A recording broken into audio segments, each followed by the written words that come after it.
เอ้าสบายดีสวัสดีเด้อพ่อแม่มื้อนี้คลิปมื้อนี้ BC พ่อแม่พี่น้องค่าเวียกหลายมื้อนี้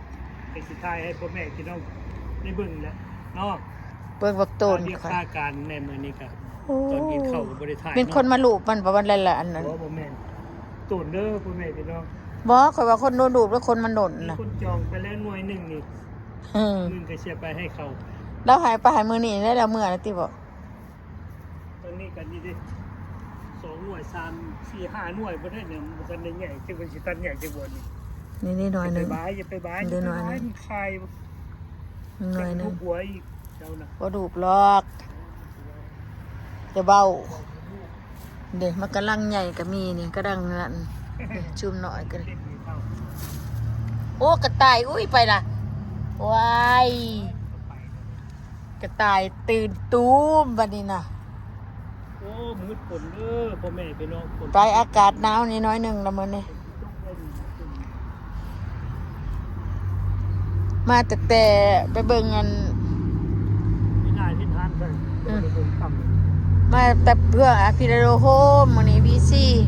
เพราะว่ามีคนลาวอยู่นี่เสียชีวิตแล้วคนหนึงบืนก็เลยไปส่งสการพี่น้องมื้อนี้ก็ได้บ่ได้อันถ่ายคลิปถ่ายหยังเด้อพี่น้องเด้อขอโทษเด้อพี่น้องเด้อขอโทษได้หลายบ่ได้ถ่ายคลิปมาแต่ละเก็บเอาได้เฮ้ยบักเด่นนั่นน่ะเก็บเอาเนี่ยมันแฉบได้ฮะแฉบได้ฮะนะเนอะบักเด่นนี่มันแฉบ นี่มันจะส้มมันคือหน่วยยาว ได้มักกะโทยังหมากหนึ่งมักกะโท2หมากมักกะโท เกี่ยวได้เกี่ยวกับบอก ว่าเก็บเอาอันเดินด้วยเชื่องอันมีนักกินไหนมันเด็ดอ่ะนี่ก็กินไหนมันได้ละได้ปะมันคือใหม่เดี๋ยวก็บ่เห็นนำเลยได้หน่วยยาวนะตุได้หน่วยยาวอยู่ไหนขันอยากกินไหนมันไหนมันอย่าห่างนั่นบ่ ปวดต่ำอยู่ด้วย ตามเก่าสิเก็บบักเล่นกินนี่หวานหวานบักเล่นอันนี้เปลือกหนาแล้วก็ได้น้อย มันก็จะต่ำได้ป่ะเนี่ยได้ต่ำอยู่ได้เนี่ย แต่มันมีอยู่ทางใด มึงบอกพ่อแม่พี่น้อง พวกปลากายก็เป็นดอกคนเก็บ มันก็ได้ต่ำอยู่ได้ หวานหวานชวนหมอกให้หน่อยก็เอาบัดนี้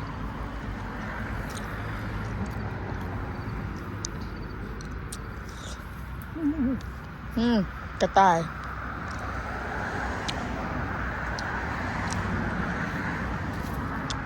เนาะมากูหามาอื้อนี่เนาะอื้อหน่อยเอาไปเบิ่งขาหน่ะ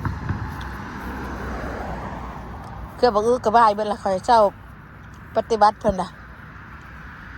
แดดจะเพิ่นสิใหญ่แดดจะเพิ่นสิน้อย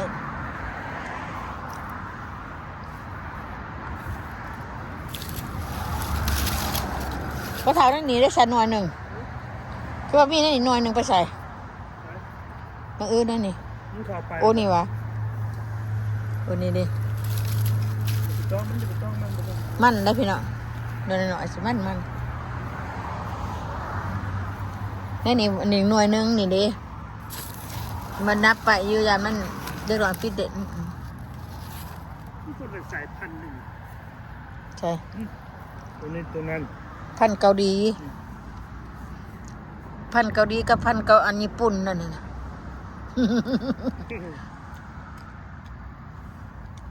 พันธุ์เกาหลีพันธุ์ญี่ปุ่นไปทางนี้ที่เจอผุดกระต่ายผุดไปทางนี้ ให้มันช่วยได้คนละทีนะ เบิ่งเด้อไปเบิ่งเพิ่นมากินในมักทั่วอยู่นี่แหละเราออมสวนออมเฮือนอยู่นี่แหละเฮ้ยพอจะเด้อเครือบักแตงนี่ทิมเนี่ยเจ้ากันละเบิดหน่วยแล้วบ่เอาได้หน่วยน่ะแม่นว่าเด้อทิมบ่ยักสิเป็นอยู่ว่า มังเมาพวกไหนไปเนาะมังเมาฝรั่ง กินแต่อยากเมาตายบอกเบามันกินได้เมาตาย ยามหนาวบ่ตายบ่เห็น ตาย มันบ่ปีหน้ามันก็เกิดอีกได้นี่เนาะ เดี๋ยวน กมันบ่กินหน่อยเนาะ แต่มันบ่หวานที่นกมันจะบ่กิน มันก็หวานนะหวาน อ้าวมันนกก็บ่ได้อึดหิวมันสิกินจังได๋โอ้นกอีหยังมาจับอยู่นี่ กา เบิ่งมากระทันเฮานี่นะกระทันอเมริกาเนี่ยเบิ่งเด้อชูหวานชูเพราะว่าเบิ่งเด้อพวกเจ้าซุมเจ้ามากระทัน กวางมันมากินได้พ่อแม่พี่น้อง เหี่ยวนั่นเนาะ ยามมันยามหนาวมันมากิน มันดนนี่ว่ามันกินอยู่กินว่ะหลายๆดำเบิดล่ะโอ้มันดำไปแล้วมันตกอะไรนะคนสิได้เอากระเทียมมาปลูกได้ป่ะเนี่ยนี่ในอันนี้ก็ได้นี่จะเอากระเทียมมาปลูกก็ตกคุดโรเบิร์ตว่าก็เกิด พ่อแม่พี่น้องคนเบิ่งเนี่ยเฮ้ยอยู่ลาวเป็นสิบ่เห็นนั่นเนาะเบิ่ง อุ้ย ไปได้พ่อแม่พี่น้องหยัง นกเขาขู่เห็นบอกกระต่าย มันมาใกล้ๆมันบ่ไปกระต่ายอยู่เมืองนอกพ่อแม่พี่น้องกระต่ายป่าเด้ นี่ เห็นบ่พ่อแม่พี่น้องกินอยู่บ้านเฮามันยังอยู่บนยิงกินเสยเลย กระต่ายว่ามีไฟเดียงมันดอกอะไรกระต่ายไม่เกิด ด้านคนเด้อพ่อแม่พี่น้อง เด็ด2-3ตัวแล้วมึงหนึ่งนี่ก็แดนบูออกจากอันต้นบักต้นน่ะเห็นบ่ ด้านคนนะอยู่บ้านนั่นไหวยังอีกบ่นี่ไปยิงไปปิ้งแล้วลอยดอก ปวดเต้นเยอะๆไปปีกจังได้มันไปเป็นตะกินแล้วปะมันโพดเห็นเขาเจ้าคายกันเยอะอ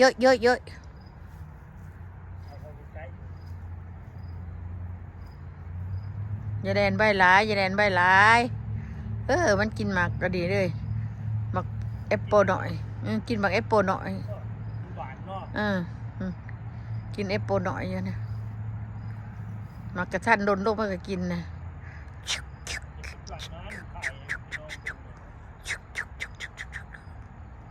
แสบบ่เฮ้ยแสบบ่ย้ำมีบ่ย้ำมีเห็นบ่พี่น้องกระต่าย แต่มันขุนกับคนไม่ได้เห็นยังบัดเด้มันจะไปกินบริษัทลงให้มันกินน่ะสั่นลงให้มันกินนะแกนั่นน่ะอย่ามาแกโปกินน่ะจะบริษัทลงให้มันกินเด้โอ้ยน้องมันตื่นใช่ล่ะ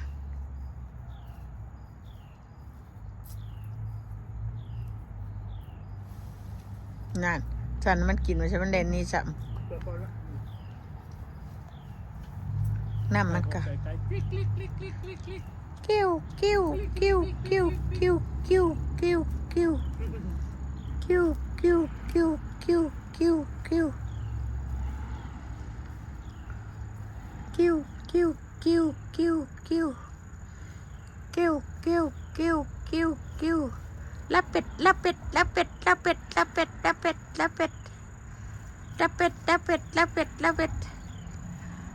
ลับเป็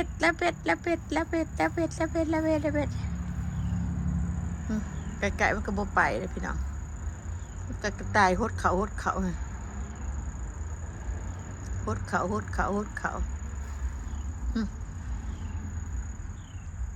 ตัวนี้หดเขาลับเป็ดเต้นขยุกขยายหลายอยู่ในกระบะนั่นบ่ได้เขาหัวเด้อเขาฮะไม่ใช่นี่วะแม่นวะแม่มานอนอยู่ข้างมากือข่อยพุ่นบ่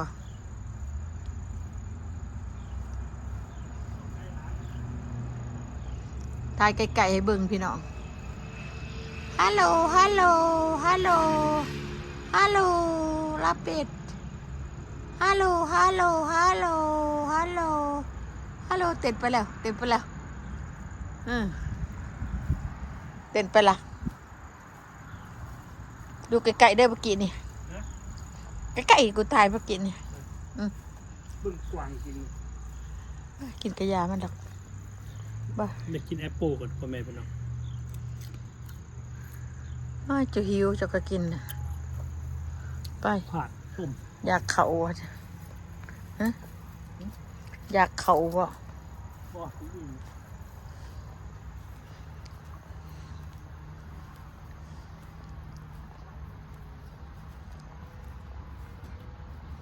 จบคลิปโอเคเด้อพ่อแม่พี่น้องที่ติดตามขอขอบคุณครับใจ FC ทุกตัวหน้าอยู่ดีแม่งมุทุกผู้ทุกคนบ๊ายบาย บาย